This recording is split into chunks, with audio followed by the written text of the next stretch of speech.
Froid ce jour-là. Et je ne me souviens plus comment on est arrivé sans...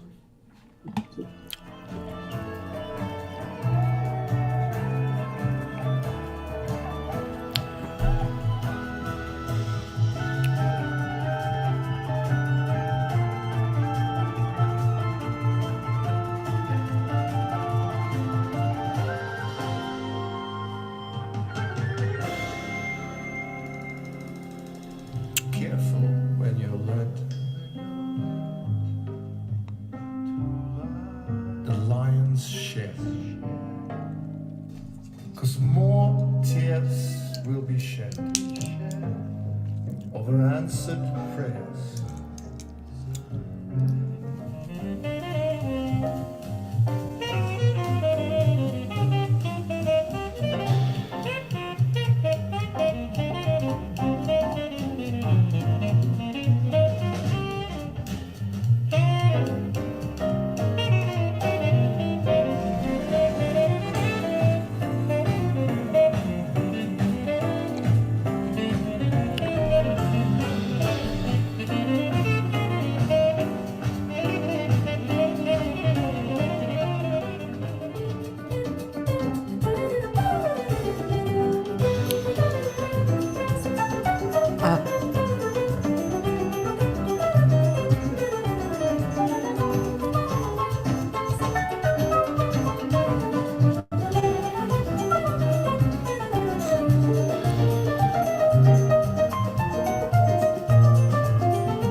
Nice. Very nice. All right. Hello, ladies and gentlemen. I'm just getting kind of adjusted here. And I would like to welcome my guests. And I believe I have the pronunciation of your name correctly. All right. Let's see. Shall we? Hello, Hiroki. Ohayo gozaimasu. Speaking of Japan. Oh, wow. It's a strange hour for you, isn't it, Hiroki? Oh. Anyway, ladies and gentlemen, I have my guests, André Charlier and Benoit Sourisse. And I'm so happy to have you guys on. Thank you for your invitation. Hello, everybody. As I was telling them before, I've really fallen in love with French musicians. Sorry, I'm just doing one more thing that I have to do. And there it is. I've done it. Yeah, I've fallen in love with French musicians. I can't remember what started me on the journey. It might have been Serge, because I had met Serge through Tierney, who's a friend of mine. And yeah, and then I started listening to Serge, and I was like, wow, he's really good. He's really subtle and wonderful. Then I started listening to other people, and then here I am with you guys. You guys are so there's a beautiful high quality to what you do. It's just yeah. I mean, it's funny. I'm sorry for talking, but when I hear this quality music, I like to try and describe it, but it's really hard to describe, isn't it, in words? Maybe. we don't know. Describe music is difficult. Yes. All the time. So this album is maybe it's the number 10 or 11. Well, maybe yes. And we worked together for 35 years. Okay, no. I have to say, I'll say it now, but I have to say it again too.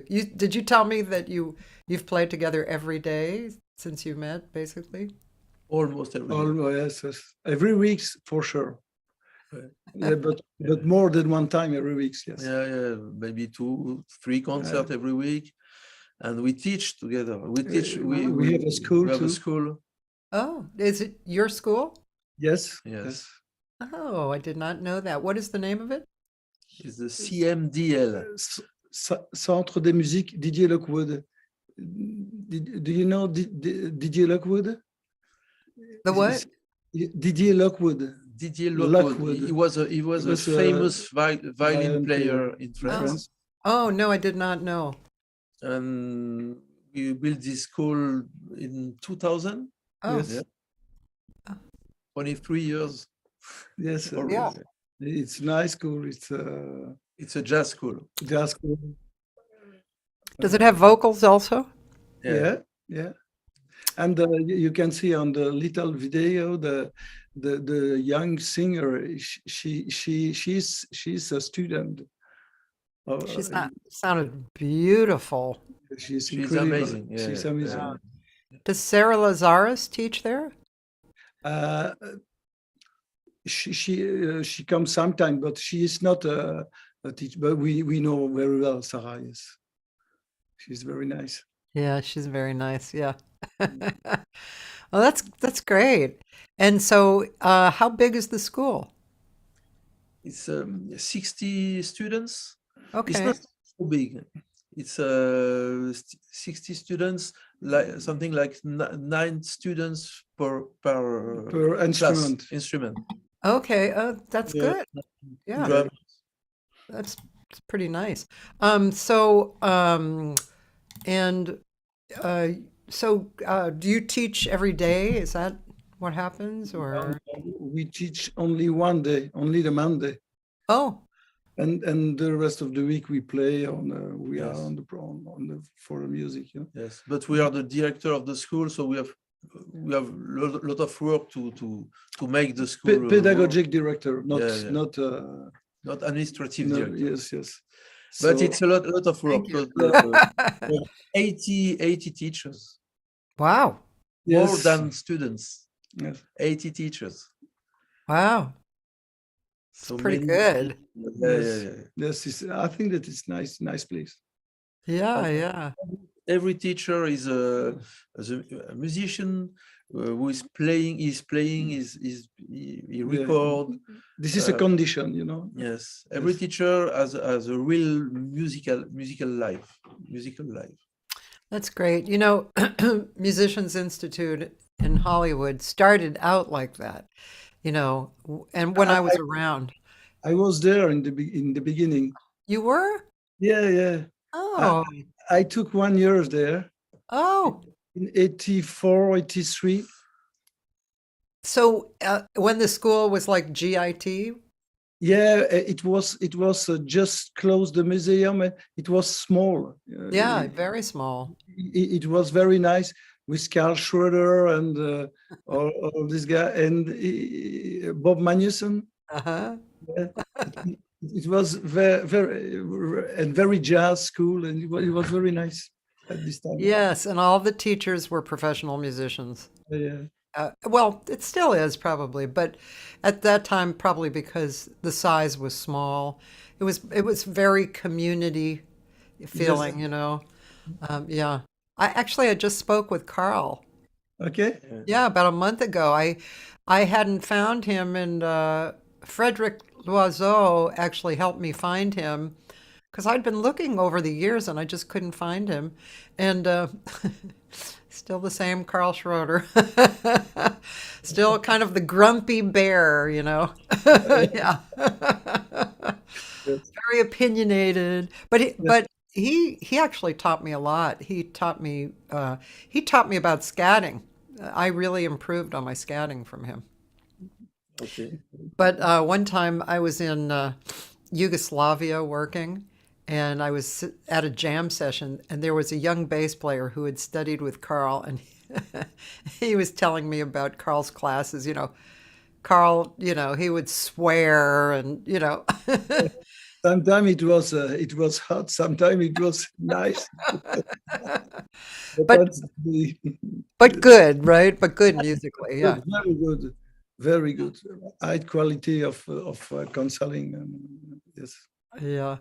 Oh, hello. Frederick is here. Hello.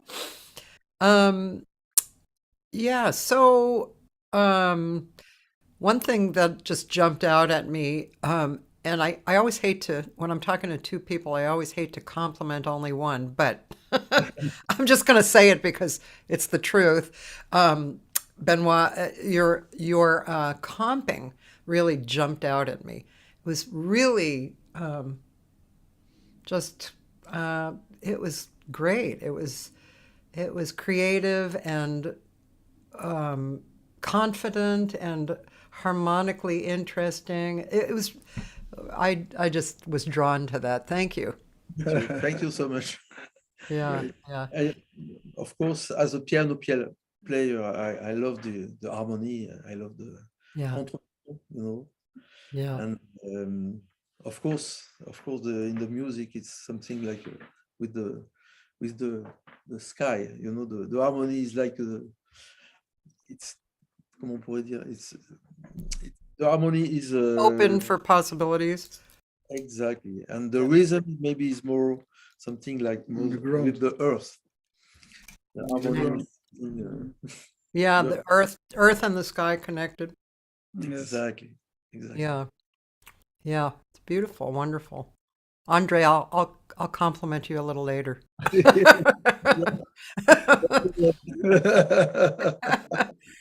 So, how many recordings have you guys done together? Maybe 9 or 10, I think. Yes, one album every 2 or 3 years. Oh, nice. Yes. Are they do they have themes or do Yes. they just, they do? Yeah, We have the for first each album. It was we invite a musician we like. Ah, And the first one was Yes. with Jerry Bagonzi. Jerry Oh, Bagonzi, you know, yeah, yeah. Great. very nice fantastic guy, saxophone incredible player. and very Yeah. nice. And then it was Kenny Garrett. Kenny Garrett. Oh, wow. And it was a blues album. It was the name of the album is 11 Blues. It was 11 songs, but every song was a blues. Oh, And nice. yes, it was a very good experience with Kenny Garrett. Yeah. Third one was with Alex Sipiagin. I don't know that name. What's the last name? Alex Sipiagin is a trumpet player in New York. Oh, He's from Russia. oh, Russia, Right. and he played with a lot of people. Yeah. He was the last trumpet player of Michael Brecker on Oh. the Yes. And he played Okay. in Mingus Mingus Big Band. Band. Okay. Amazing trumpet player. And with the Dave Holland Big Band too. Yeah. Yes. Wow. Yeah. Even though I don't know him, I'm going to go listen with those wonderful people. Yeah, that's great. And Yes. so yeah, and then I just want to know who else. I know you did one with Tierney. Saw that. And what about this one that we were just looking at with the young singer? That was with the guitar player that you've been working with as well. Is that the guitar player? Yes, the guitar player is Louis Witzberg, Winsberg. and it's the second album with him. The first Okay. one was a tribute to Michael Brecker, Oh, without saxophone player, just Just in guitar, trio. organ, and drums. And it was a challenge for us. It was not easy to play this fantastic music, but just in trio without saxophone. So it was the first album with Louis, and this guitar player. it was a nice experience. We play a lot of concerts, so Hmm. we thought together to record another one, and this is the last one. You know, Le Monde à l'envers. Yes. But this one is special album. Yes, the word up and down. It's a double album. Yes. I see. And the first album is it's just play with a trio, guitar, organ, and drums. Yeah. And the second one, the tunes are exactly the same tunes, but I play the piano and not the organ.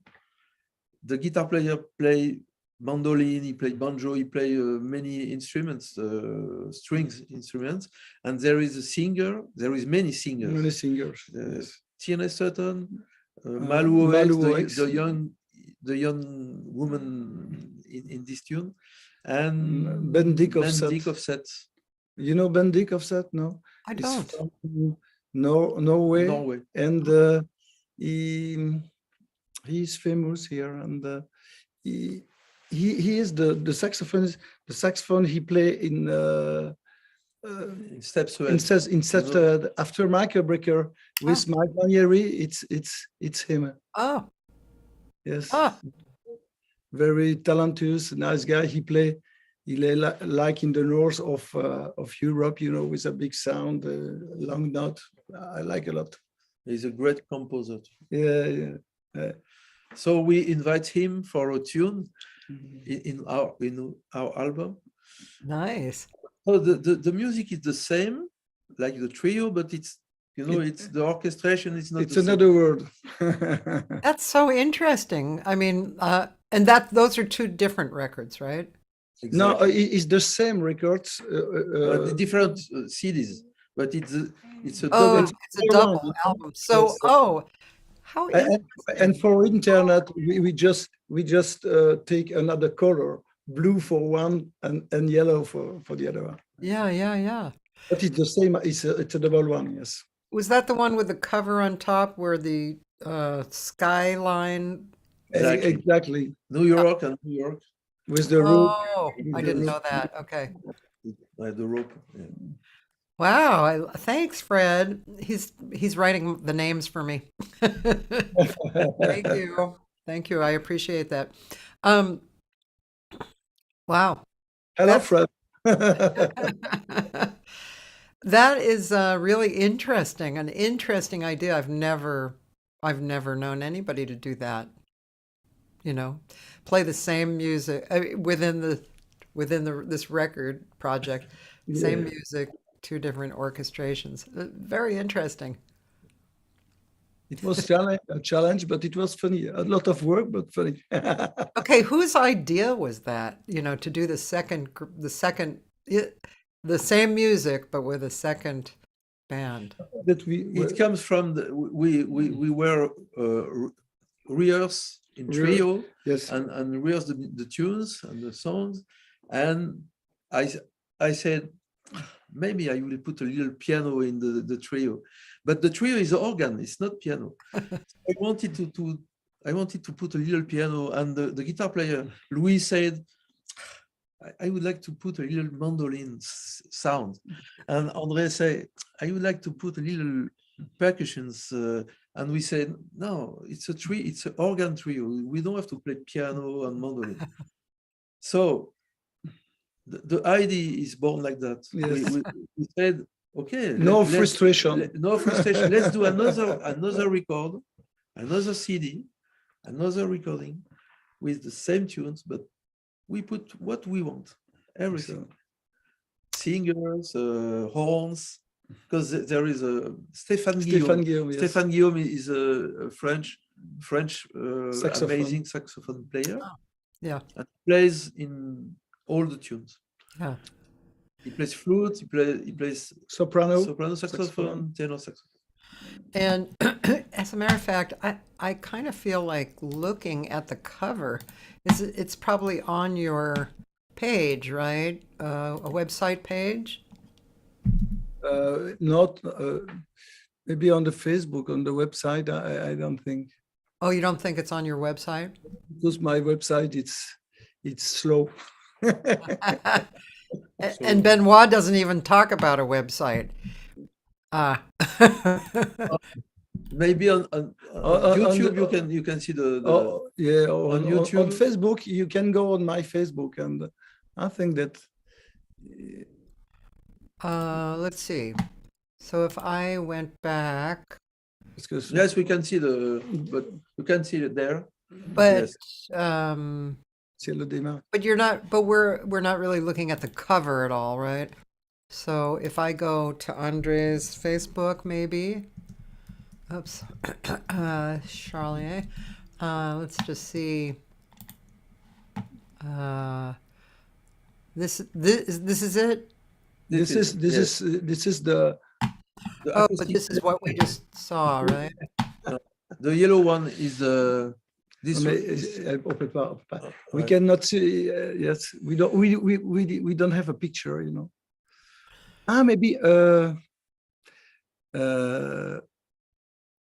go to the Facebook Charlier-Sourisse. On Facebook, Maybe Charlier-Sourisse. Charlier. What was the second? Sourisse is my Oh. name. The name.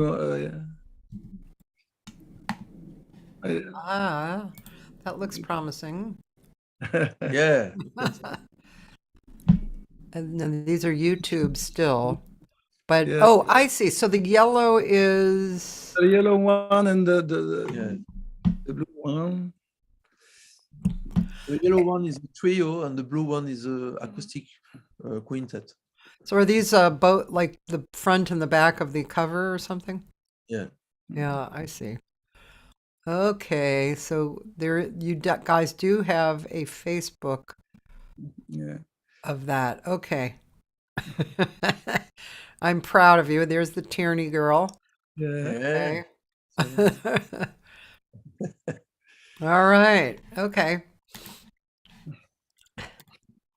Yeah, I just gotta. Sometimes I want to see what we're talking about. You know.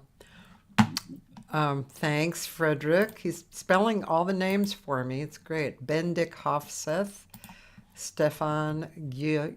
Guillaume.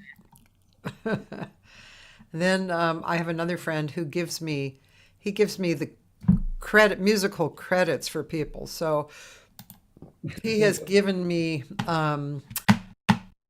Andre's musical credits, which include Gast Waltzing. Oh no. What? That's also Gas waltzing. You were on that, right? it's an old one. It's a trumpet player. I played with him when I was 20 years old, maybe. Oh, really? Oh, yeah, 1989. Oh yeah. And then this one, Duck Time. No, it's But that is very it's old very one. very old. And this is very old. This is this one is the first Charlier-Sourisse. This one, yeah. Yes, Right this here. one. Ah, With okay. the table. Okay. With Jerry, it was the first one. Okay. And just after is the 11. Charlier-Sourisse with Kenny Garrett, Mm-hmm. 11 Blues. 11 Blues. I see. And then Heritage. Heritage, it was with Kurt Yes. Kurt Rosenwinkel. Oh, You know, Yes, yeah. wow. Yeah, he live in Berlin now. And this one is with with Alexei Alexei Piagin. Piagin. This one. Okay. And then Heritage. Yeah, Heritage, with yeah. Kurt. Oh, This was one- this the same record as this one or different? Yeah, yes, it's the same. I see. Heritage, yes. Yes. Right. The same name, yes. Right, yes. right. Multiquarium. Yeah, and this one, it's only with French guy that at this time we want to It's a sextet. record with the guys that we play all the time on stage, and we invite and just with friends, close friends. Yeah. And then with And then Frederick. the great Frédéric Loiseau. I have heard this record. And then the big band and Tales from Michael, which is what you were just speaking about. So Tales from Michael. Oh, so right. This is the different. Yeah. It's a true Michael Brecker. Yeah. Yes. Yeah, man. Pretty cool. Pretty cool. I love that. Who didn't love Michael Brecker? I've been reading the book about him. Have you seen that book? Or maybe it's not in French. I've seen the book, but I didn't read it. But I have seen this book. I think Yeah, it's kind of, I have a lot of books that I read. So I'm going slowly through the Michael Brecker book, but it's pretty easy to read. It talks about, it's kind of stories about him.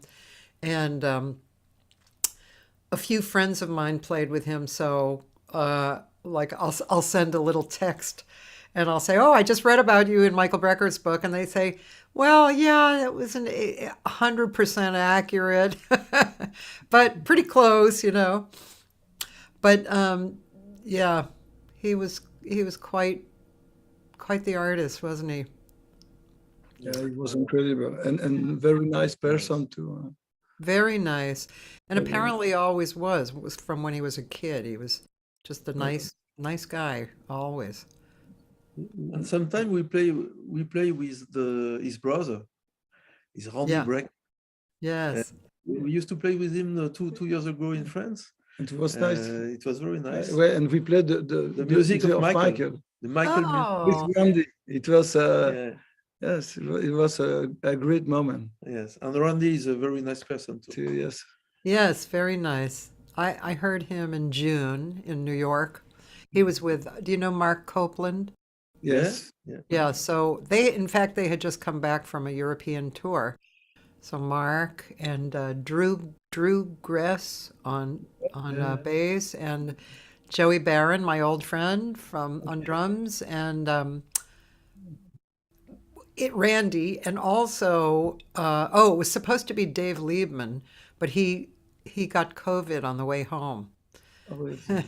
So they had Billy Drew's, which was fabulous. I think that was the first time I'd heard Billy live, and oh, wow, he was wonderful. So that was really nice because they had, been on the road together, and that was, the next gig. So they were all warmed up and sounded great. Not that they have to warm up, but anyway, some warming up always helps, doesn't it? Yeah, sure. So, you guys, Michael was, of course, an amazing saxophone player, but he was a brilliant composer. yeah, It's why we feel like playing his music, because everybody knows him as an amazing saxophone player. yeah. But he was a great composer. Well, now you're making me want to hear it. Can we hear one of the cuts? Yes, yeah, sure. Let's see. So now I am going to go to YouTube. Get rid of my email here. YouTube. Sorry. And that's Facebook. And this is YouTube. And so I'm going to go here. And would I go in here, or would I go somewhere?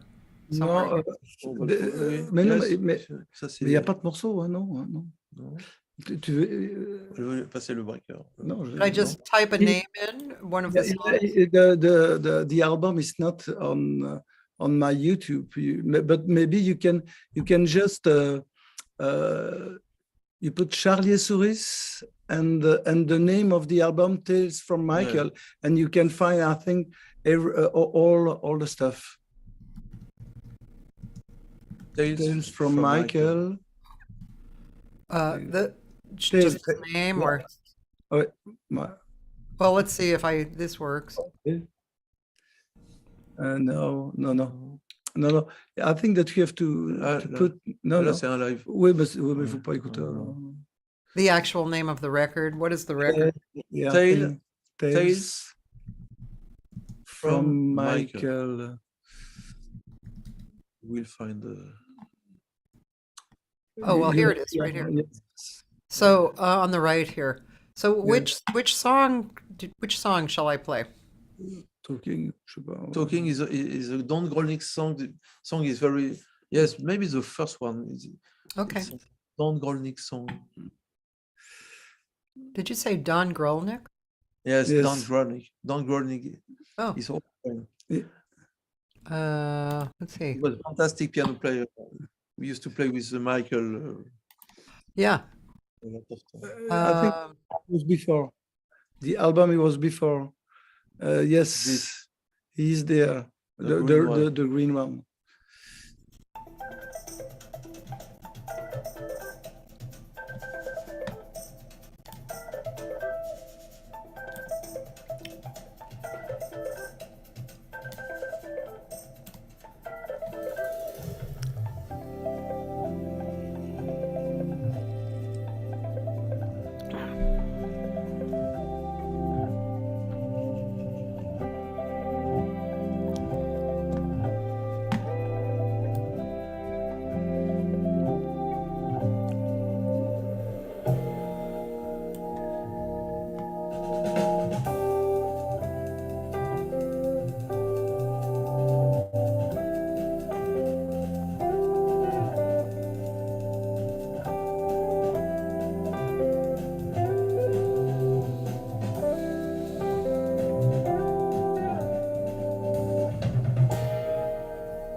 Got to save that last little organ line. That was really nice. And it was really nice. And I did hear the drums this time, Andre. Very nice. Beautiful, beautiful playing. Wow, that's really great. Yeah. I guess you're going to be at least 5 cents richer because of people buying it from listening to this on Spotify and stuff. Let's see. We have lots of compliments here, and hi Joyce. We have a a very good jazz fan from Seattle named Joyce Glasgow. She's an artist, and she keeps in touch. She said actually last night was the annual French Music Festival at Smalls in New York City, and featuring musicians from Paris. Okay. You guys weren't there, right? No, Just checking. we are too small.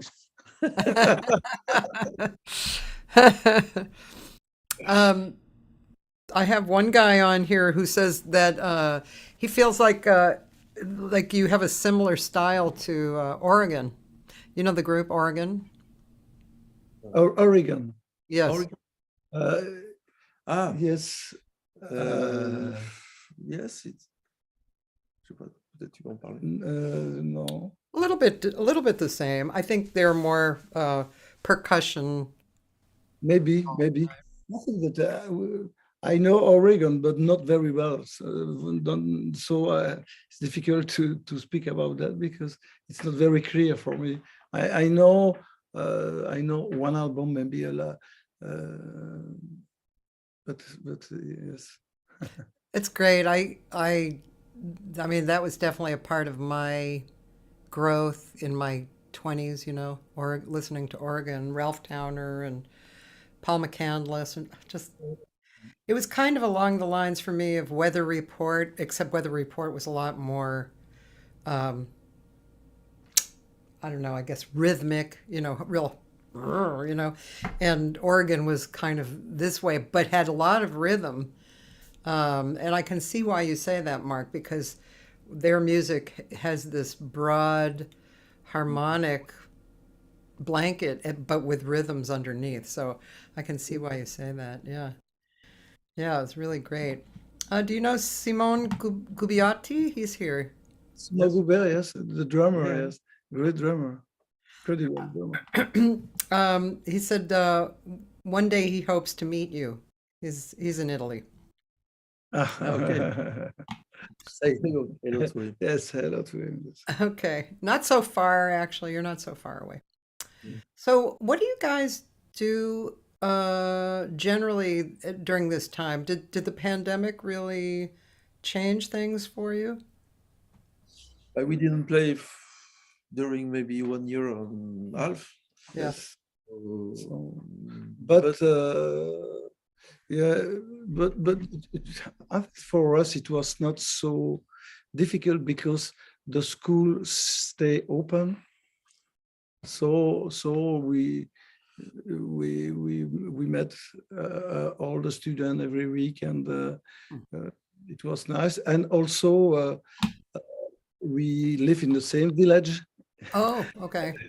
very close, and we have a studio here at home, so we just work together on music project, and so it was. We wrote music, and we have the chance to we have houses. Yes, so and we are not in Paris, we are outside of Paris in the wood, Yeah. So for us it was not a nice period because we need to play, but it was okay. It was not like some friends live in Paris in a little apartment with 2 kids. Wow. For us it was light, I think. That's nice. Yeah, I think Daniel lives outside of Paris as well. Yeah, Daniel live in Montpellier. He's in the south, but he's all the time in between. He stayed in Paris for 1 week, and after his family is in the south of France. Yeah, his music keeps astounding me too. Every time I listen to it, I'm amazed. The subtleties are mind-blowing, really beautiful stuff. I'm always writing him going, I love this record. It's incredible. Yeah. This kind of music and level of quality really excites me, and there's actually a lot of really good music in LA, lots and lots. I mean,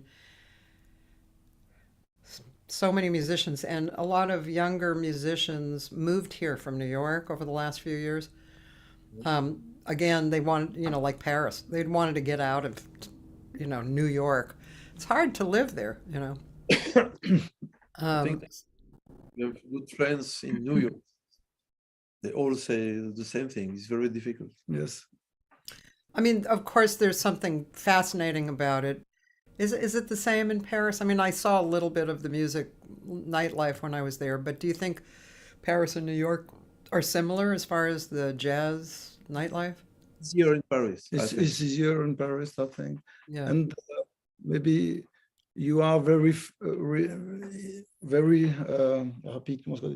fast outside the cities too. You understand? Yeah. Yeah.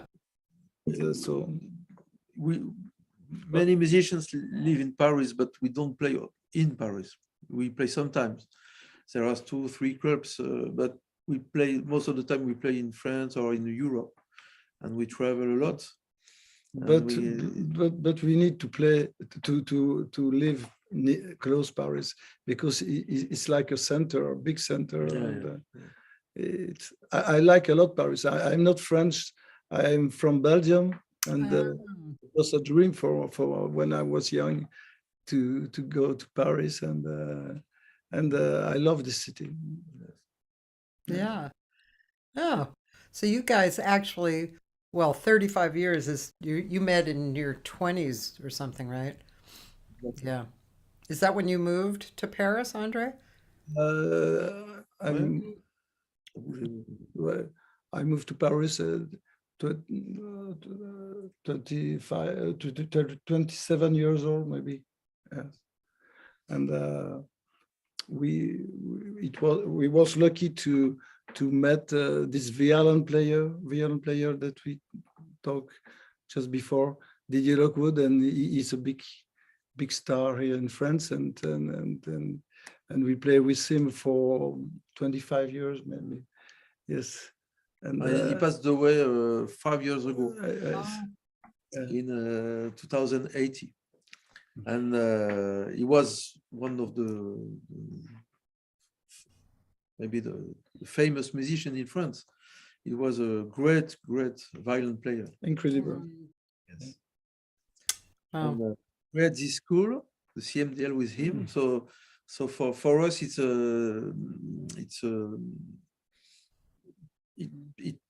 take a lot of time. We work a lot with the students, and when we are with Didier Lockwood all the time, thanks to this school, you know. Yeah. Yeah. So, Benoit, well, both of you, but I'm just directing it to Benoit at this moment. So when you are teaching, when you're teaching, and you're, I mean, obviously we teach technique, right?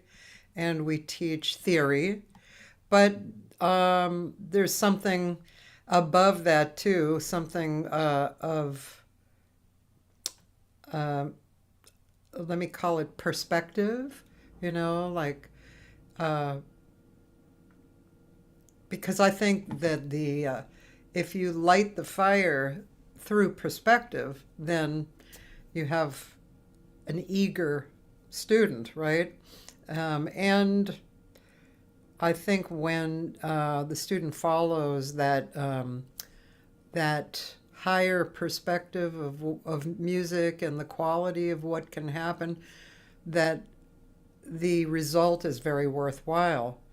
And I don't know if I'm speaking clearly enough, but I think I'm looking for what is your perspective about what you're doing and the quality of music. The technique and the theory, for me, it's just roots. We have to know that, but we don't have to. It's good if you know the theory, but many musicians don't know the theory. Yeah. So it's not the music.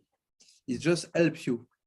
And for me, the jazz is something like we all are autodidact. I don't know if this word is okay. Autodidact, when you learn alone, by yourself, alone. Okay. Yeah. I'm trying to teach the jazz the same way I learn. Yeah. And my student, I say all the time, keep your own way. I give you some advices, but keep your own way and try to be yourself. It's difficult in this music, but it's to find the good way between the theory, the rhythm, the groove, the technical, but to stay yourself. And I think it's the most difficult in the when you learn to play jazz. Yeah, I think so too. What makes it so difficult, Is it maybe it's each the how we're built as humans, and we just have these layers, right, of consciousness and layers of loss, and that if you move through the loss, then you're still in another layer, and you still have to peel away, you know. Sometimes it's good to develop the good points. Every musician is good in one point, it's not so good in another point. Sometimes it's good to say, okay, you are very good in rhythm, so work the rhythm. Yeah. You are very good in harmony, so try to be a very good harmonizer. Sometimes it's good not to be good everywhere, but just if you are good in one thing, work this. I don't know if I am very clear, but No, you are clear, and I'm smiling too, because I've thought that over the years too of myself. What am I I mean, I can do a lot of different things, but what am I really good at? What moves people? What makes me feel like, yeah, that was satisfying, I think it's important that you know yourself, Mm-hmm. and what you are, your ability is. You understand? Yeah. And I remember when I was very young, Bill Frisell. Yes. Yes, he was living in my little village in Belgium. Oh, Yes, all and right. yeah, and it was my beginning in the music, and he told me, I love John McLaughlin, but I think that I'm not technically so good. So. No, yeah, it's I cannot play like this because my body it's not like this, Right. Sometimes with students, it's important. Some guy he dream about something, but it's not connect with him. Yeah. It's important to find for what you are. You are. Yeah. No, I understood. Yeah. And in the school we have something. When you can sing, you can play. Yeah. Yes. For the rhythm and for the notes, and if your ears is good and your rhythm great, everything is great. We don't care if you know many things, but you cannot hear, and you cannot sing rhythm. So you have to work on the body, and Yeah. I think most important. Yeah, that's so true. God, there's so much to learn and to understand.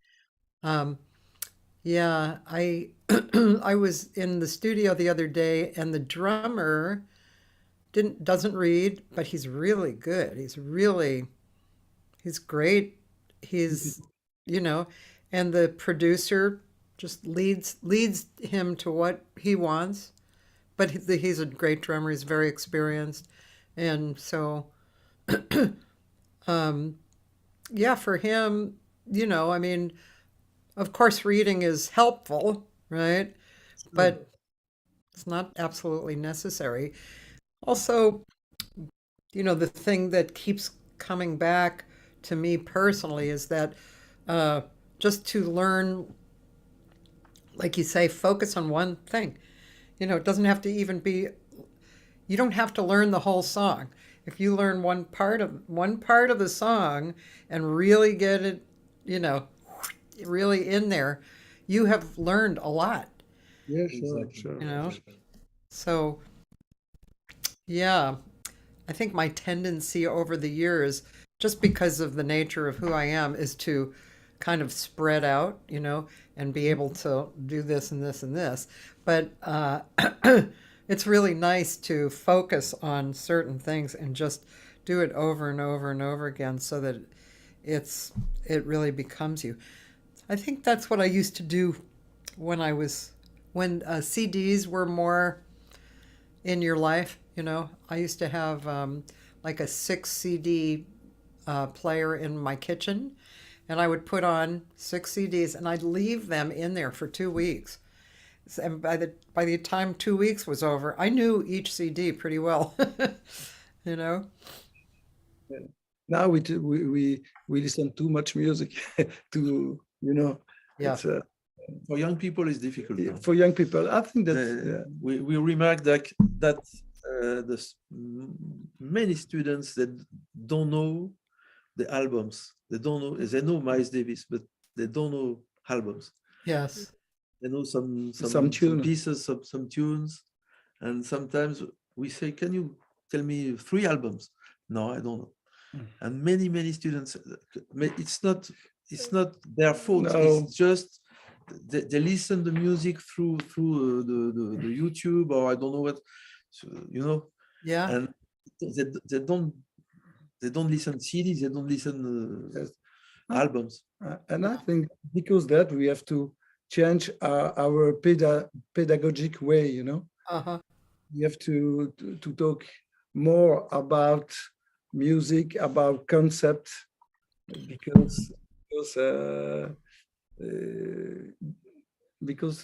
now they need this, I think. Yeah. The live is a big zapping, Yeah. all the time. Everybody is zapping movies, video, and the time change. What can we do? The world up and down, Le monde à l'envers. Our album. Our album. Yeah. But sometimes it's difficult to understand that. We are old and Not so old. not so old. But it's true. It's true. When I was young, my parents,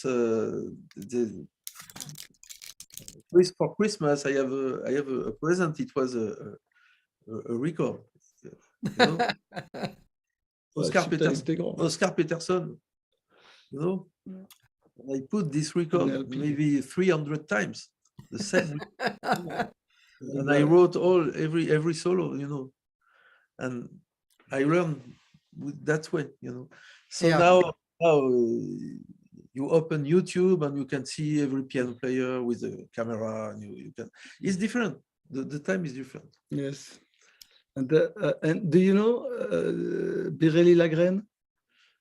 No, I don't think so. No. He's a guitar player in France, and he's incredible because he cannot read, but he play incredible, and he just play,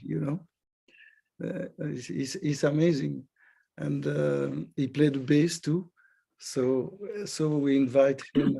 He's very famous here in Europe, very, very famous, and we invite him on the last big band album, and we play a tribute to Jaco Pastorius with him. Ah.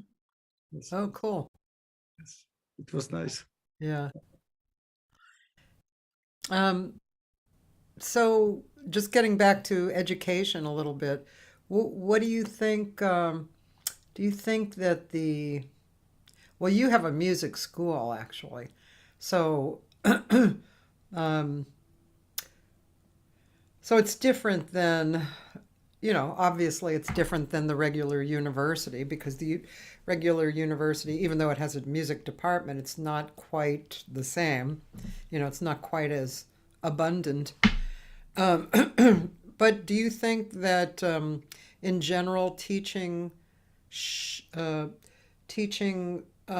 might be improved on, in the regular schools? Like, do you ever think about that stuff? I mean, you guys, you create the programs in your school, so you must think of that. You mean music schools or what? Or Well, even music departments in universities, just the general way that people are taught music. You must think about that because you make the programs in your school, right? yeah. Yeah. Yeah. But I think the teaching is changing during for many years. See that in France, in conservatory, the conservatoire, Yeah. like Like music school in France, you Uh-huh. know, most like of the music a school are regular music school for children and public school, yes. and we think the things are changing. The teachers now, the classical teachers, they listen to the jazz. They try Are to more open open. the teaching, and the jazz is now is present. The jazz is in every conservatory. Uh, You can find wow. classical and jazz, but 20 years ago it was not the case in No. France. Right.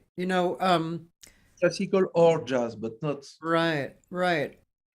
When I was, let's see, how old was I? I was probably about maybe 30 years ago when the in Yugoslavia there was a war during that time. Wait, was that time? No, sorry, that was no. I'm mixing stories up in my head. Um, no, it must have been a lot longer ago. Anyway, a guitar player from GIT named Les Wise went to Vienna and opened a school called AIM, American Institute of Music. And I went over and I was the vocal teacher at that time, or for a little while. The school had its kind of administrative kind of problems. But anyway, um, so um, yeah, I mean, that was unusual at that time, very unusual, because it had to be at least 30 years ago and maybe 35 years ago. I can't really remember fully, but yeah. So, but then it really dramatically changed. I remember speaking to Judy Niemak about that.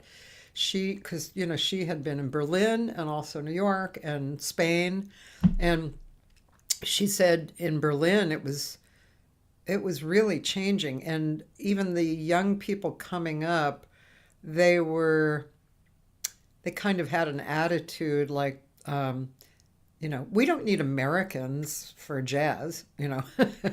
They wanted to make their own jazz, which was great. And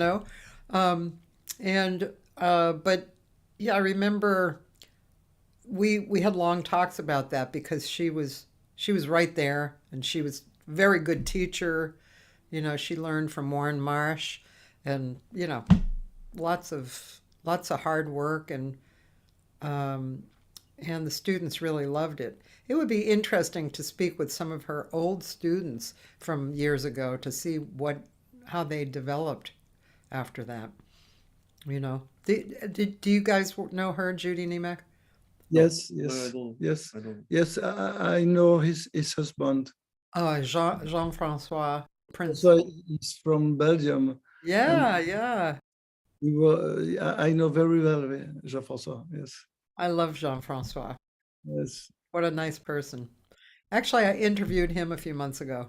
Okay. Yeah, he's really a sweetheart and a great player. But yeah, so I think the level now is very nice everywhere in the world. Huh? yeah, In travel, it's you can hear people swinging everywhere now. It's yeah, yeah. it's nice. It's nice. It's very nice. I've been going to Japan for 30 years. Well, haven't been in the last few years because of the pandemic, but uh, you know, basically I've gone every year for 30 years. And in the beginning, it was very different. The bass players were the best. Yeah. They were classically trained, and they were expressive and really good players. They just understood the whole thing, The piano players at that time, this was when I first started going there. The piano players were very good, but they were copying everybody, you know.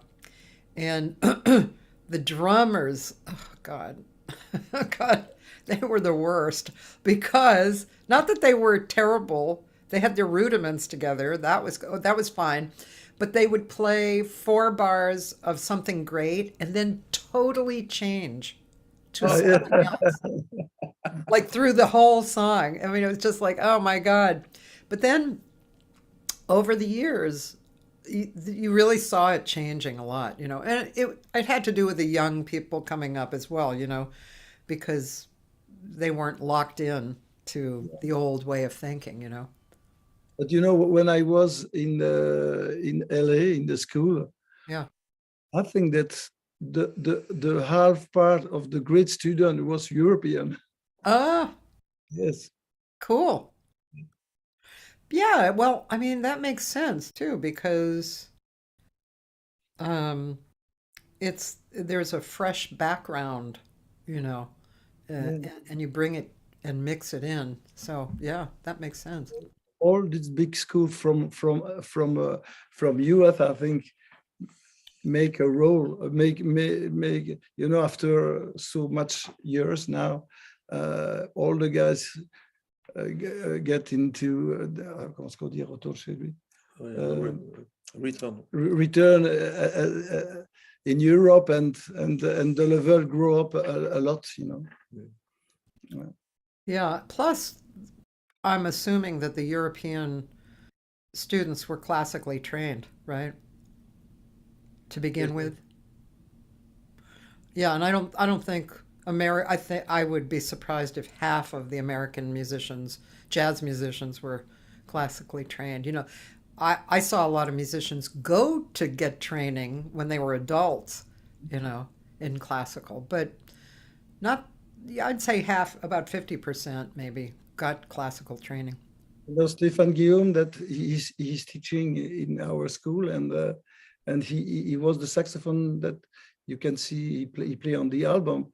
He's in the beginning, he's a high level classical player, and very young he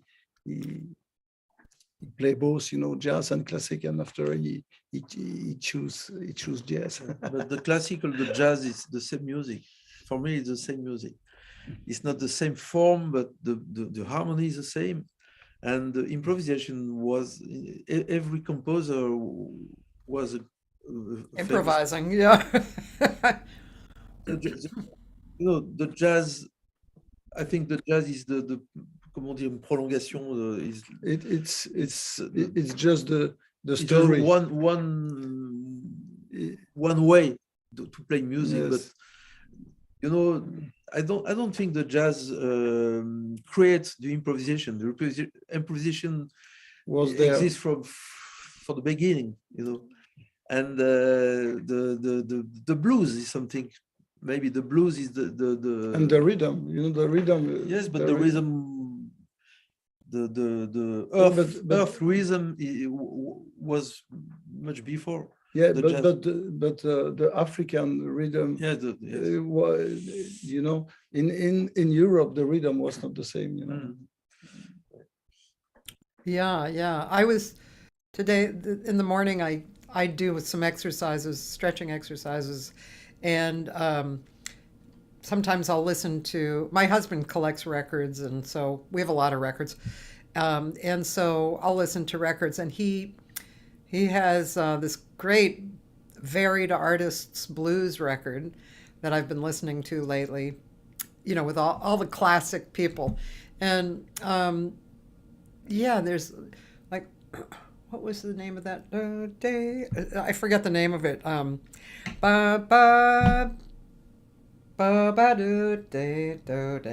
mean, that sounds like every blues tune.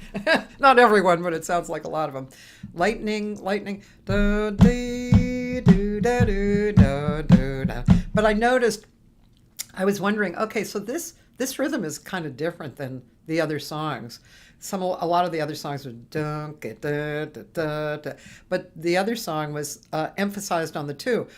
Boom, ba, da, da, da, da, do, da, do, do, da. And the whole song that was the rhythm of it. It was really, yeah, it was just something interesting that I noticed.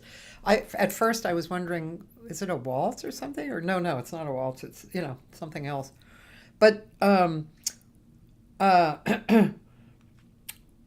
what was I going to say? I'm sorry, I forgot. You were talking about something before you mentioned the blues. What were you talking about before you mentioned the blues? About the specificity of the jazz, the blues, when we say the harmony is the same classical jazz. The harmony Classical and jazz, yes. Definitely. I've noticed that too. Like I have a vocal group that is an improvisational vocal group, and I wouldn't say we're all jazz or we are jazz. But it definitely there's something jazz about it and about all of us. There's 6 or 7 of us. We've been singing together for about 8 years. We're called Fish to Birds because the Escher, the paintings by Escher, he's the artist. He'll do in ink. Yeah, he'll like make fish at the bottom, and then they kind of blend into becoming birds. It's Michael a Brecker Michael Brecker cover. Oh, now you see it, now you don't. Yes. This oh, album, yeah. Michael Album. Brecker. Is this picture? It's a Oh, Escher picture. yeah. Oh, I didn't know that. It's Well, brilliant. yeah, it's great. I mean, we've been together a long time, and we have some forms that we do, but we always start with absolutely nothing. And yeah, I realized a long time ago that I guess what they call new music and classical is very similar. It's very there's a lot of tension, and the harmonies are quite deep in new music and classical. And so, and also I've seen, well, of course, we know that a lot of the classical music was developed out of improvisation. I remember one time, do you guys know Tamir Hendelman? Tamir Hendelman. Yeah, Piano player? great Yeah. piano. Yeah, of course. So many years ago, we had a duo gig for a long time, and there was this amazing classical pianist, Frederick. I can't remember his name. He was German. He was a friend of a really excellent studio musician, the pianist Mike Lang, and the two of them came in together to the gig, and happened to be one of those nights where there was no one in the place except for the bartenders. And Mike was really drunk and he fell asleep. And so Frederick and Tamir sat down at the piano and they started improvising, in this classical jazz, improvisation. I was the only one there. I couldn't believe it. It was so incredible. But yeah, it's definitely a marriage, isn't it? The classical and the jazz. Yeah. When you listen to Bill Evans, Yeah. the chords are fantastic, but if you listen to Maurice Ravel, Yeah. you can listen the same chords. Yeah. And Yeah. I think the teaching, it's not a problem of classical or jazz. The problem is the teaching. I think especially in Europe, Yeah. when people teach the music in classical music, they read music. They read symphonies. They read all the music, and sometimes they don't use their Ears. ear. Yeah. They just read the music, and they teach with. When I With start the paper. piano, my teacher give me some charts, and never told me use your ears. Never. So I think the problem is not the problem of classical music, it's the problem of teaching of classical music. Yeah. During all this year and the classic and the romantic music, everybody read music, you know. Yeah. And before Jean-Sébastien Bach, and La Renaissance, I don't know the name but in English, but you know, before the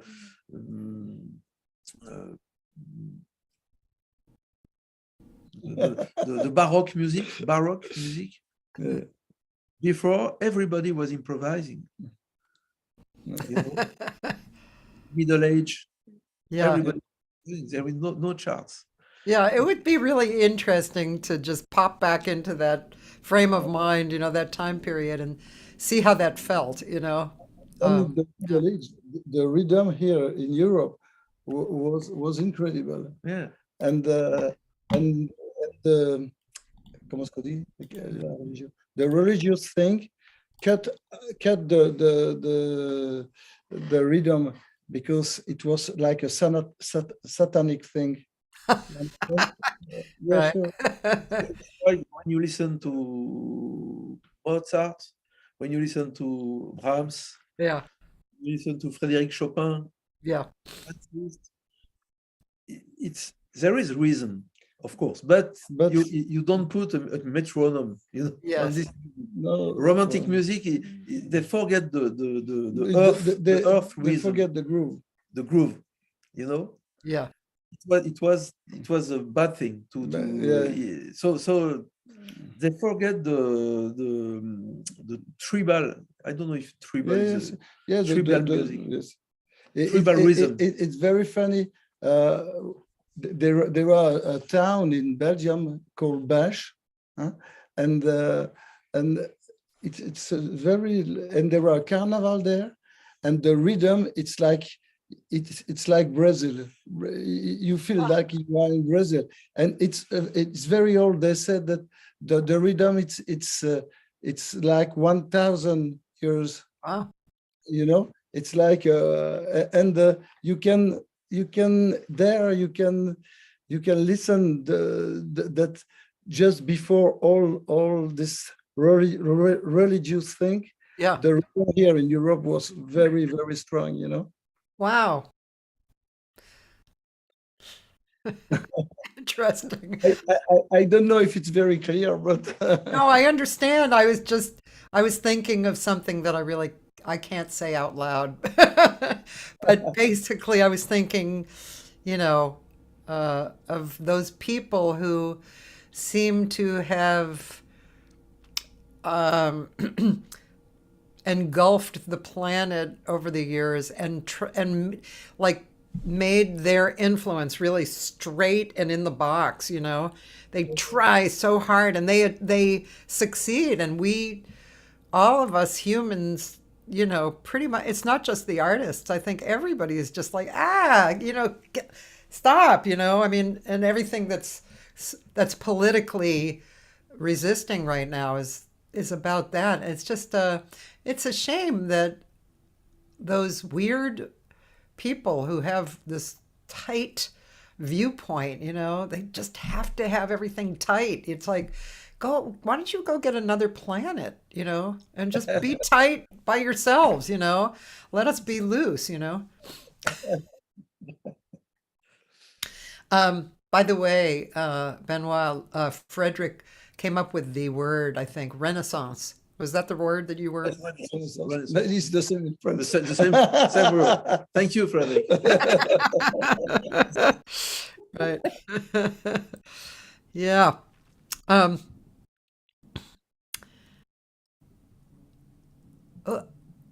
curious about your musical tastes. I mean, from listening over the years, who were a few, both of you, who were a few of your musical influences that you think were just really substantial artists in jazz? Yes. In jazz, You want to start? you know, in the beginning, or whenever.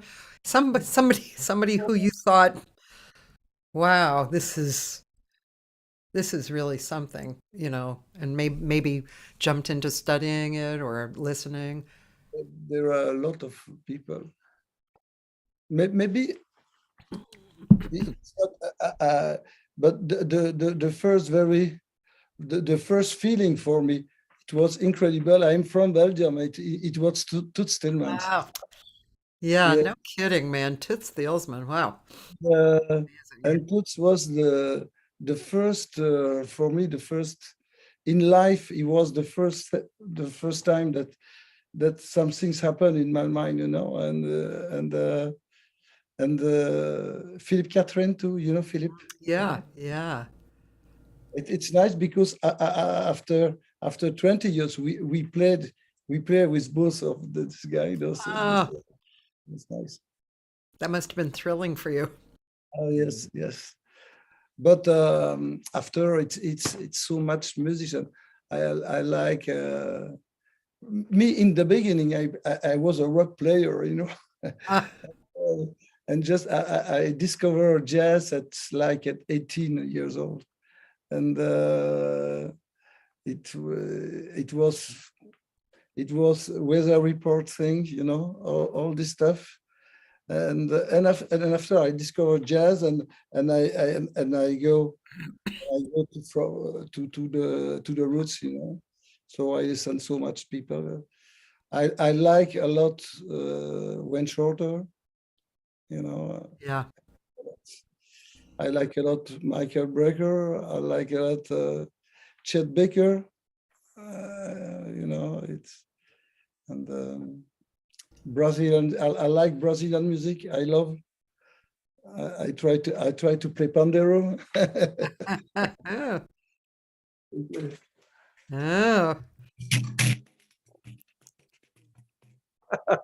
I love that. Isn't it good? So good.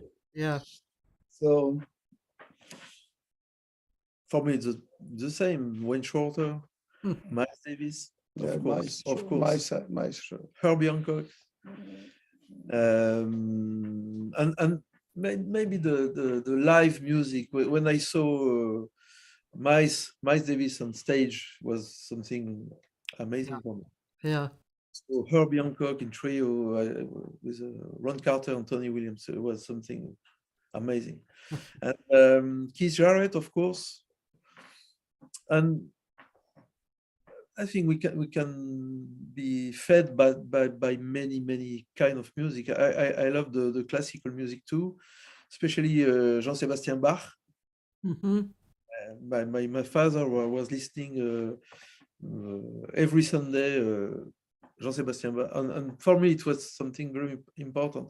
I grow with this music, so still now in my car I listen when I drive. I listen to Jean-Sébastien Bach. Oh, Yes, it's one of my big influence. I think it's for the jazz is very important too. Bill Evans is is very similar to Jean-Sébastien Bach, yeah. and I love the Brazilian music too. Uh-huh. I love the Brazilian music. Hermeto Pascoal, Egberto Gismonti, Yeah. guitar player and piano player. Yes. I love such a guys. I love the Edu Lobo. It's a bossa nova, but it's Gorgeous compositions. Ginga. I love Ginga. Ginga. There's every summer there's a Brazil camp in California, and Ginga is usually there teaching. really, Yeah. I wanted to go this last year, but that's when I got COVID. So I didn't go. And that's why I went to France, because I didn't go to Brazil camp. But hopefully next year I'll go. And Ginga, he's usually teaching there, and other like top Brazilian people. And it's for a week. It's kind of in the woods, and you just get inside Brazilian music and culture. Yeah. I like Brazilian a lot. We used to play go to there play in a Brazil lot. Yes. many times. Oh, you did? Yeah. Yeah, we have a lot of friends in São Paulo. Yeah. Oh, that's cool. Yeah. I haven't spent really any time in Brazil. I mean, just passing through, but Very yeah. nice. Now it will be maybe easier now Yeah. with because Lola. was Because was the other one. Everything was stopped with the Yeah, yeah. music. It was terrible. Yeah. But now maybe reborn. yes. It is the reborn. And a lot of friends of musicians went to France. Yeah, some Brazilian. There's that guitar player, that Brazilian guitar player who I wrote his name down somewhere. Nelson Vera. Nelson Vera. Nelson Vera. Yes. Yep. Yeah. Several people have mentioned him, and I've heard him online, and yeah, he sounds great. Yeah. Yeah, I was going to say too that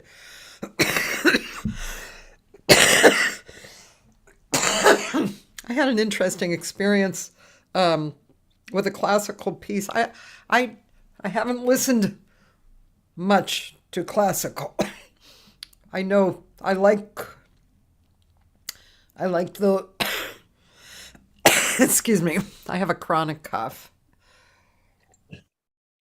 But anyway, I had this piano tuner who played the same song on my piano at the end of his tuning. And it was beautiful, and it was also in my key, which is weird, for any song really to be in my key. Being an alto. So I asked him what it was. It was a Scarlatti song. And I happened to be making a record with Larry Kuntz on guitar and Josh Nelson on piano. And so I decided to bring that song in, and we each took a voice, And I went to listen to Horowitz online to playing it. Talk about jazz and classical meeting. Horowitz his phrasing is like a jazz player. He didn't play, he played a few other notes, which I guess in classical is kind of a no-no, right? And it was beautiful. It was so natural and beautiful, and but the Scarlatti piece is really pretty. I'll have to send it to you guys. It's really, really nice. Beautiful. Kind of almost like a Brazilian ballad. Like one of my favorite Brazilian ballads is Luisa. You must know that. Yeah. I mean, oh my God, what a great song, right? Yeah. Let's see. What haven't I talked about with you yet? Do you guys ever come to Los Angeles? The last time was maybe 10 years ago. I took my family with my two kids and my wife, and we made a big tour, Yellowstone and Sequoia Park, Los Angeles, San Francisco. I did this tour two times. Two times. One time more younger, but it was so nice that I thought that my children have this. Did you go to Disneyland? Yes, but we have Disneyland here in Paris too. Oh, you do? Oh, I did not know that. Oh, well, who cares then?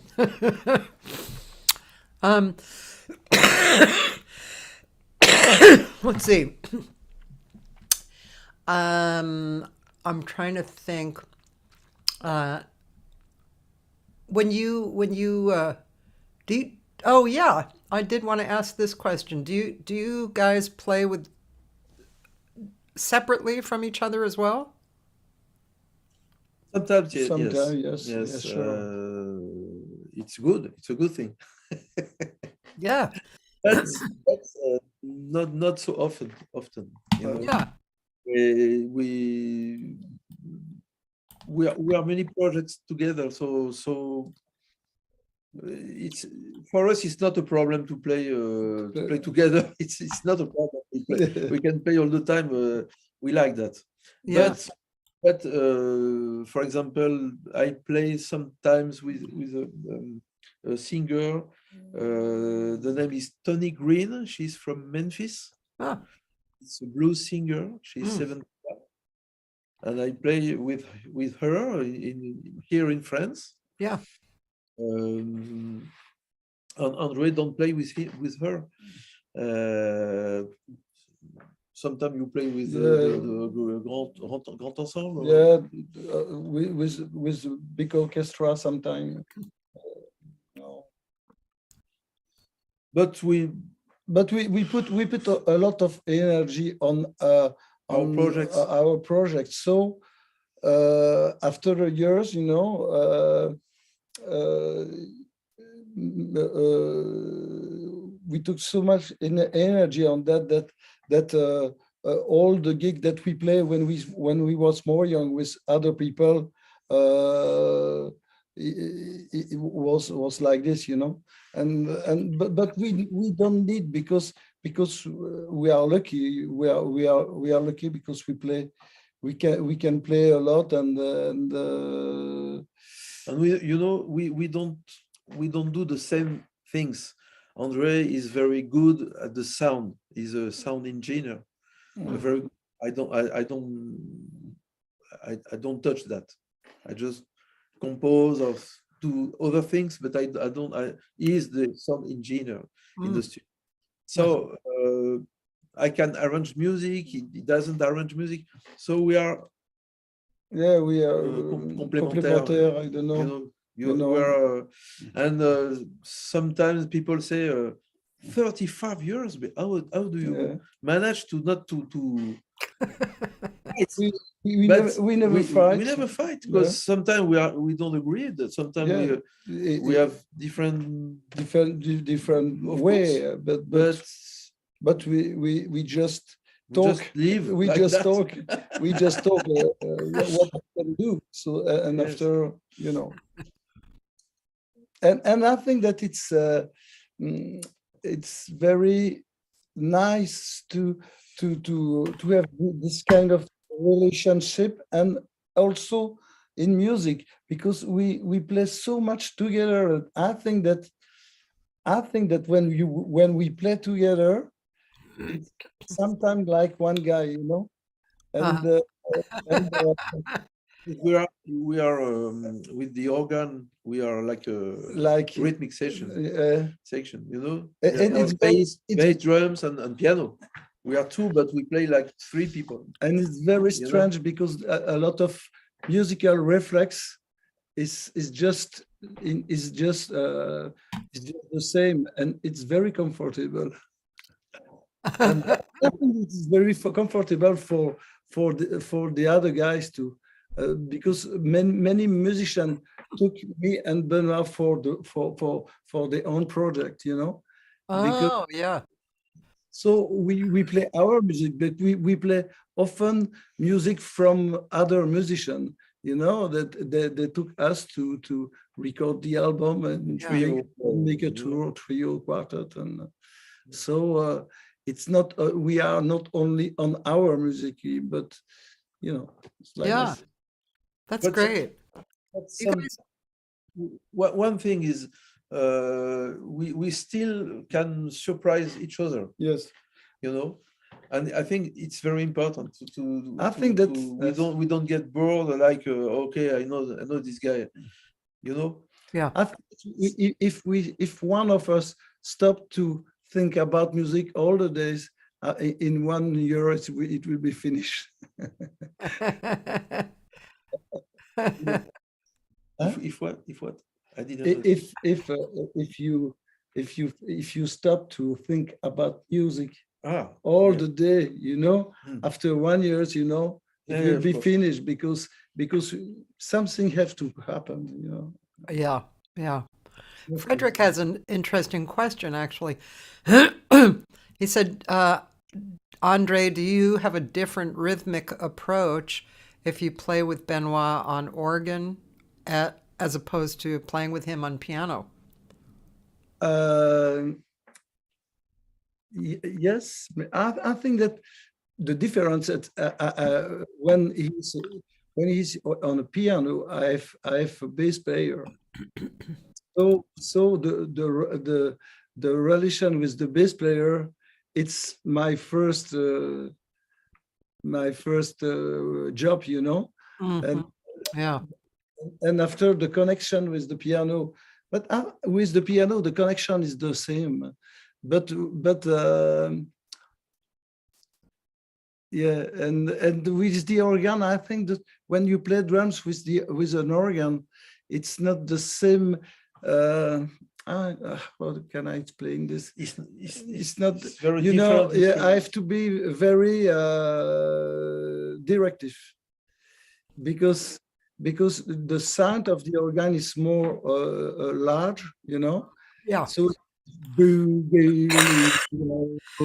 so if I swing, I have to put my cymbals to find the same same center. The same center, It's very more clear with the bass player, but it's very nice with the B3 because it's a little more flexible and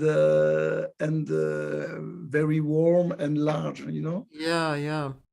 So I like both, and I like Benoit on the piano too. I think that he have to play more piano. You heard it here. It's very different. The difference is a big difference between organ and piano. It's not the same playing, not the same chords. With the organ, you play the bass. With the piano, you don't play the bass. The chords are with two hands. It's not the same music. Not the same playing. Yeah. Did you ever hear the pipe organ recording of Claire Fisher? Yes. I mean, that's a funny example because Claire is brilliant, right? And he was exactly the same person on pipe organ, but it was pipe organ. It made me laugh. Pipe organ is a different. It's not a B3. It's not the same. No, not at all. But in the organ, on the organ, you don't have dynamic. There's no dynamic with the On finger. the touch, yeah. That's zero. And the piano is the opposite. Yeah. When you play the piano, the sound is you work on the sound before playing. Yeah. And when the sound is here, it's finished. The sound is done. At the organ is the opposite. You play the organ, you play, and then you can hold the sound and move the drawbars and move the volume. It's the total opposite. But music with the organ can be very dynamic. Of course, it's dynamic, but not with the fingers. I like that. Yeah. I like with the organ we can play very soft, but very high to like a rock and roll, Yeah. And I like this amplitude, Yeah. But not the finger. Just the no. volume. But it's funny because the piano, it's the opposite. You cannot play loud with the piano, and yes. Benoit, do you play barefoot the organ? No, I play with the left hand. Oh. Yes, the sound is the same. Yeah. But American people say the people playing like me are just organ players. Yeah. Organists. Yeah. Are the people they play the barefoot, left hand and right hand. Yeah. I like that. I am organ player. Yeah. But me on drums, I play with my foot. With shoes? Yeah, with shoes. Okay. I'm actually going to interview in about a month or so Rhoda Scott. Oh yeah, Yeah. uh, She's pretty fabulous. I play with her a few times, and we play together with her too. Really? So 2 organs, or an organ and piano and drums, or Well, we play one time 3 organs. Yeah, 3 organs. Oh. And 1 drums. Yes. wow.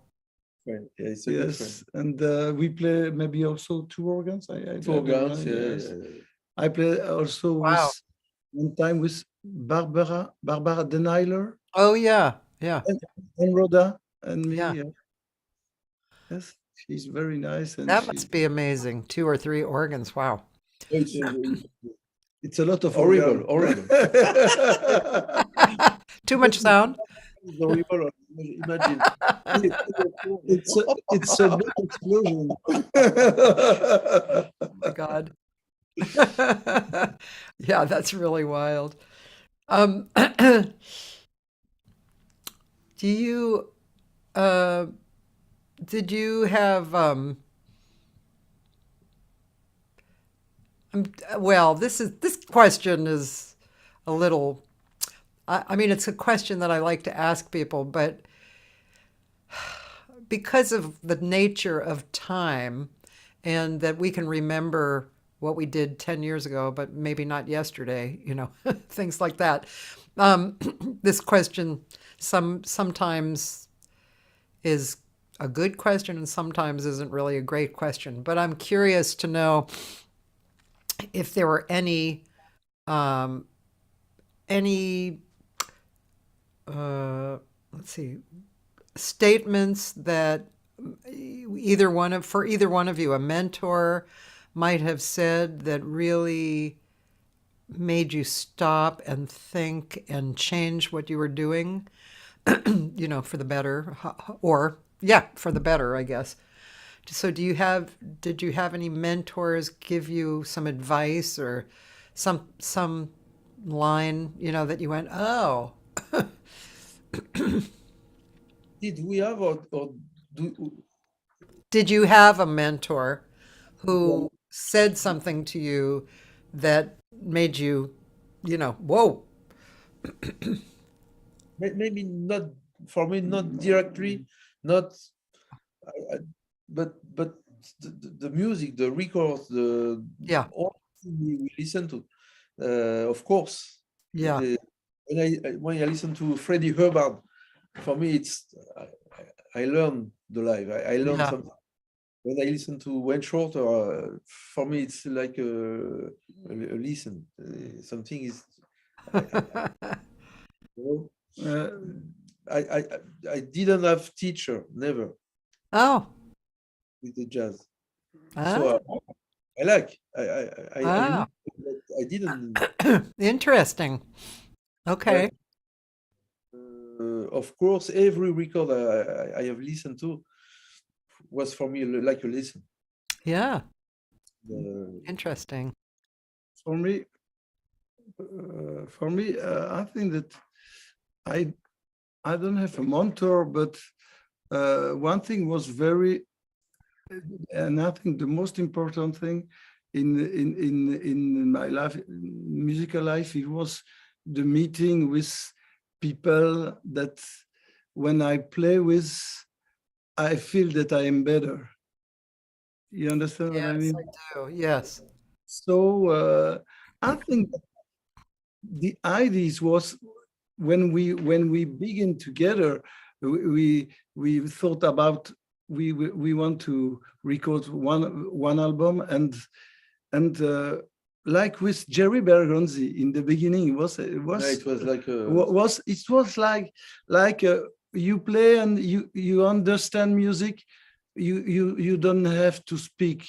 You just play and feel that it's the way, and each each meeting it's like that. And I think I tell this at my student.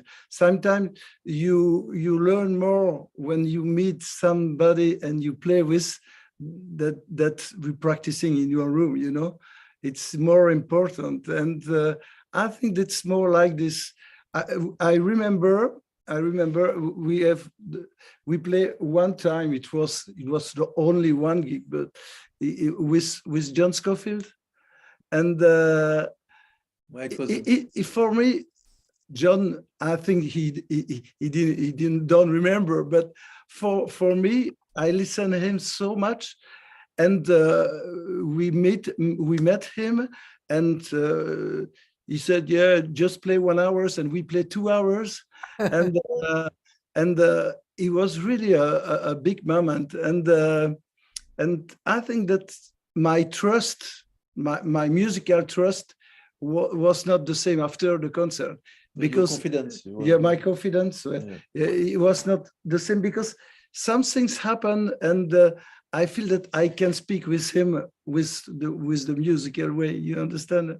I do. And they changed me something, and after you want to all the time have the same experience with other people, and it's maybe my mentor. It's all this guy, you know, and because in music sometimes you can speak about something, but you have to feel this thing, you know. And sometimes people speak too much and feel not.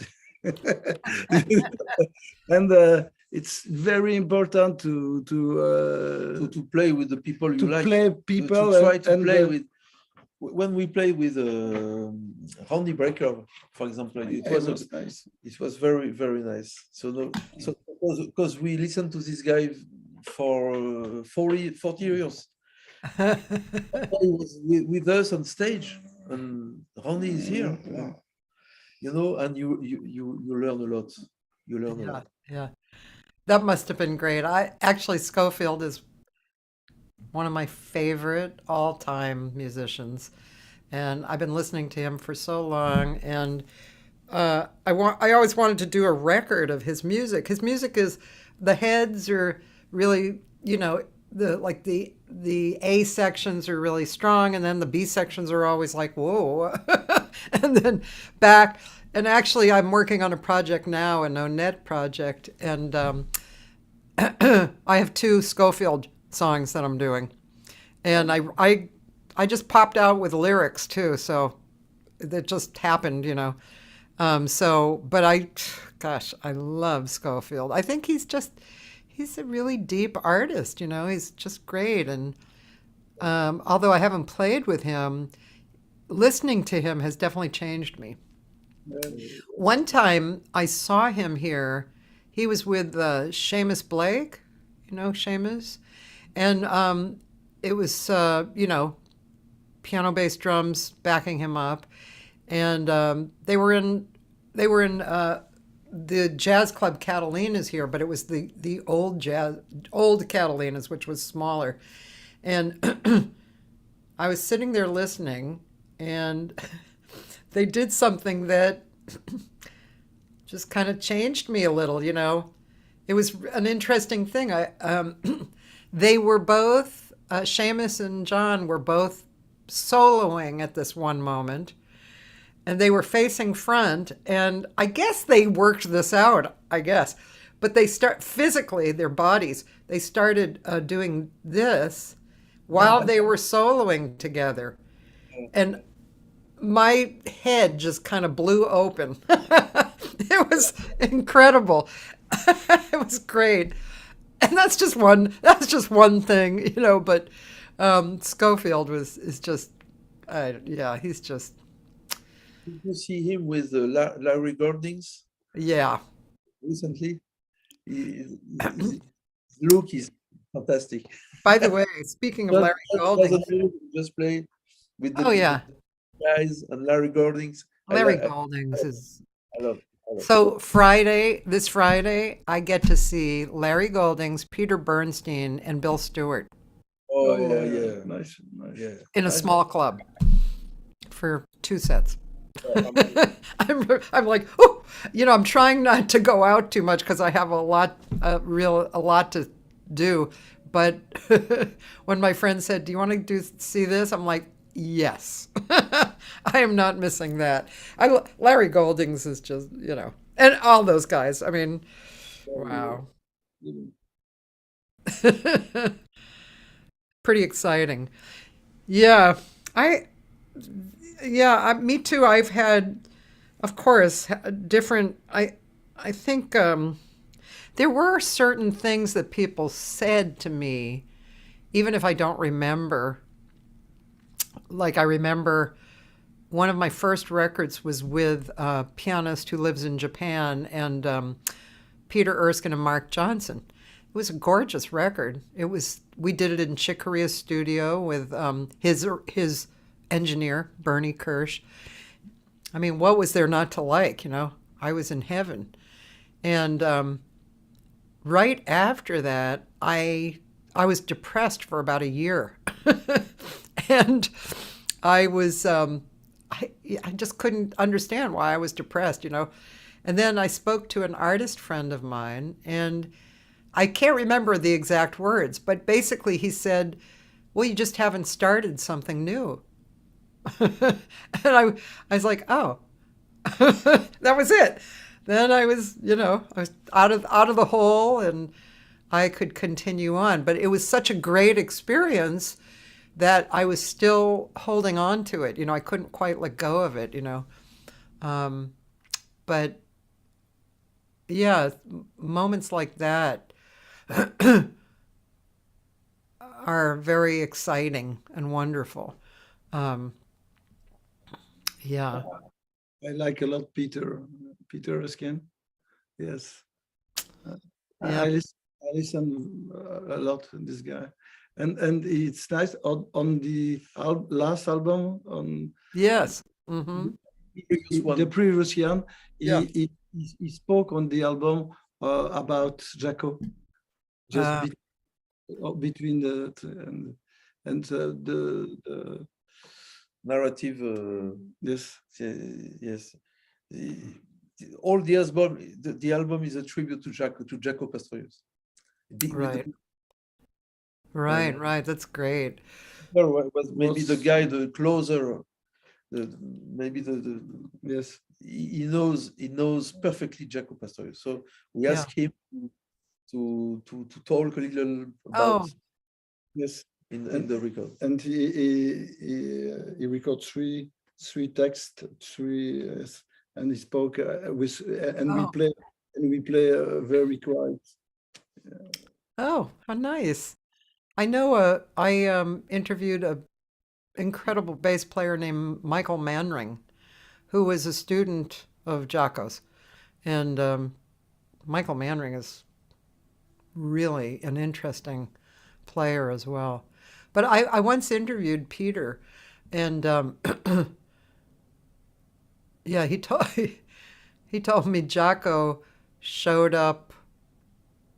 I think it was the first time he had played with Jaco, or maybe with the band. And Jaco showed up, off a plane, or maybe they all were coming in. And Jaco came into the rehearsal space, got up on the stage, and the guitar tech threw him his bass, and he grabbed it, and as he was turning around, he started playing the song. And that's when Peter had to whoop. And also Peter told me a great story. So when Peter got into Weather Report, he had just come off of Stan Kenton, and who was very musical, but kind of more old style. Somebody does a rhythm and you match it, right? And that's cool. So he was standing around with Joe Zawinul after a concert, and they were listening back to something like Black Market or something. And Peter heard, one of those matching things, right? And he felt really yeah. And Joe Zawinul said, "Too bad you had to do that." And Peter said his whole world crumbled, And of course, huge lesson for Weather Report. Of course, Weather Report was the first group that I heard that stretched that out,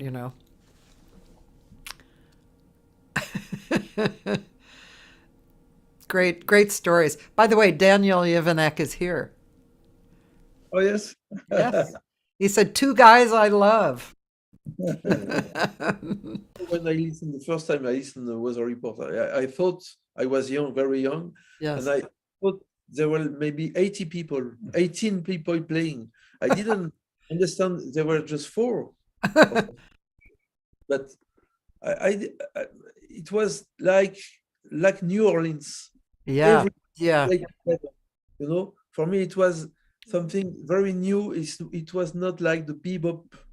When you listen to bebop, it's a trumpet solo, and and everybody can say, "Oh, the trumpet is very good, the sax is very good." But Weather Report was like really a new. band. It makes thing to the New Orleans. Everybody plays together. It's not the same music. Yeah. But I do. a group. It's a real music, the fusion music. Yeah. Yeah.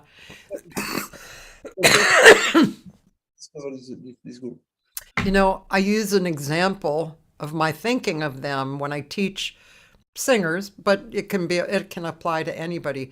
So I get a pencil, and then I get, elastic bands, and I give one to the singer, and I take one, and maybe the piano player takes one, and here I'd say, here's the song. The song is going by like this, never changes. But we, with our elastic bands at the other end, we have an elastic band around this and then holding it. Here, I can do anything, but here I'm with the song. And that really gives them the idea, oh, I can be free and myself. I can do what I want, but I always have to be connected, And I definitely got that idea from my feeling about Weather Report,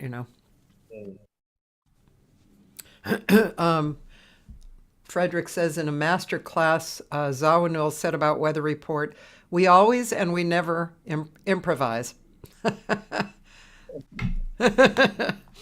That's like Deepak Chopra said that. All right, well, it's been 2 hours, and I want to thank you so much for spending the time with me and our audience. Thank you so much, you guys. Thank you very much. Thank you. And I always did plan on coming back to Paris after we went a few months ago, but I'm definitely coming back to Paris, and I want to hear you guys and have coffee. By the way, last time my husband and I went to Serge's apartment house, and I got to sing with Serge, Frederick, and Thomas. And my husband was laughing because I'm a very huge fan of guitar. And so he said, "Oh God, I won't even be able to sleep with her tonight." I was in heaven. It was so delicious singing with those guys. Oh God, it was great. So next time I'm in Paris, I'm going to have so much fun because I'll know all of you guys, and I'll come hear you and make music together and have coffee. Come with Tierney. Tierney is coming with Serge in next March or April. Yeah, because Serge was just here too. Yeah, and we are playing 2 weeks concert in Europe with Tierney. Oh, how nice! That's great. Wonderful. So maybe you can come with it. I think my March is kind of out. I'm getting a knee operation in March. That's one thing. When I was in Paris, I couldn't really do as much as I wanted to because I have a bad knee. So maybe next time I come to Paris, my knee will be a new knee. Oh. I hope so. Yeah. All right. Well, guys, thank you so much. Have a good evening. And to my audience, thanks for being here. This was a lovely time. And I just wanted to say that tomorrow is a bass player that you guys may not know him, but he's a big studio player here. His name is Kenny Wild. And yeah, he first came to LA when I came to LA like 40 years ago with a group called Seawind, which was kind of a little bit weather report-ish. Anyway, so he's tomorrow, and then I have archives with Faye Klassen and Bogna Kaczynska and Hakon Graf and Gabrielle Stravelli, all Europeans. And for those of you in LA, Thursday night I have a gig at Casey's in Canoga Park. And so much is happening lately. So anyway, everybody who wants to see anything that's going on that I'm related to, just go to my website and you'll be able to see it. Thank you, guys. I know you're going to be at least 5 cents richer on Spotify. Okay. Yeah. Thank you. Thank you. Bye-bye. Bye-bye. Thank you so much.